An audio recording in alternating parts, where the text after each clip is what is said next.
एक सुंदर सा बगीचा था जहाँ रंग बिरंगे फूल खिले थे। वहाँ विवान नाम का एक छोटा लड़का रहता था। विवान को बाहर खेलना बहुत पसंद था, पर जैसे ही उसे भू भू की आवाज सुनाई देती, वो डर कर झाड़ियों के पीछे छिप जाता था। वो आवाज गुंजन नाम की एक नन्ही मधुमक्खी की थी। गुंजन बहुत ही प्यारी थी। उसका शरीर पीला और काला था और वो किसी मखमली खिलौने जैसी दिखती थी। वो बस अपने काम में मग्न रहती और फूलों के ऊपर खुशी से नाचती थी। एक दिन जब विवान एक पेड़ के पीछे छिपा था, गुंजन उसके पास उड़कर आई। विवान डर के मारे अपनी आंखें बंद कर ली। तब गुंजन ने धीमे से कहा, डरो मत विवान, मैं तो बस तुम्हारी दोस्त बनना चाहती हूँ।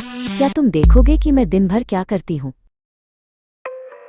विवान ने धीरे से अपनी एक आंख खोली। उसने देखा कि गुंजन एक बड़े लाल फूल पर जाकर बैठ गई है। गुंजन ने कहा, देखो विवान, ये फूल मुझे मीठा रस देते हैं और बदले में मैं इनके जादुई पाउडर को एक फूल से दूसरे फूल तक ले जाती हूँ। विवान को अब थोड़ा कौतूहल होने लगा। वो झाड़ी से बाहर निकला और गुंजन के पास गया। उसने देखा कि गुंजन के पैरों पर छोटा छोटा पीला पाउडर लगा हुआ था। विवान ने पूछा, क्या इस पाउडर से जादू होता है? गुंजन ने उड़ते हुए कहा, हाँ विवान, इसे पराग कहते हैं। जब मैं इसे दूसरे फूलों तक पहुंचाती हूँ, तभी पेड़ पौधों पर फल और सब्जियां उगती हैं। बिना मेरे तुम्हारे पसंदीदा सेब और आम कभी नहीं बन पाते। विवान की आंखें चमक उठीं। उसने कभी सोचा ही नहीं था कि ये छोटी सी मधुमक्खी इतनी जरूरी है। उसने पूछा, क्या तुम हमें काटती नहीं हो? गुंजन हंसी और बोली, हम तभी काटती हैं जब हम बहुत डरी हुई होती हैं। अगर तुम हमें प्यार करोगे तो हम कभी कुछ नहीं कहेंगी। फिर गुंजन ने विवान को बागीचे के दूसरे कोने में बुलाया। वहाँ स्ट्रॉबेरी के छोटे छोटे पौधे लगे थे। गुंजन एक एक करके हर फूल पर बैठी। विवान ने देखा कि गुंजन कितनी मेहनत कर रही थी ताकि सबको मीठे फल मिल सकें।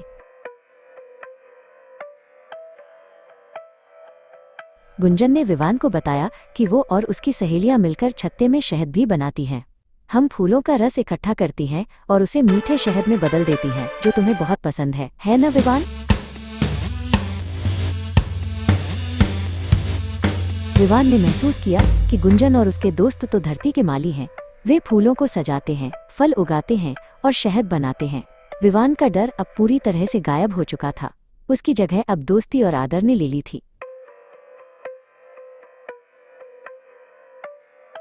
विवान ने अपना छोटा सा हाथ आगे बढ़ाया और गुंजन धीरे से उसके पास आई। उसने विवान को हाई फाइव देने के अंदाज में अपने पंख फड़फड़ाए। विवान खिलखिलाकर हंस पड़ा। उसने कहा, शुक्रिया गुंजन, मुझे ये सब सिखाने के लिए।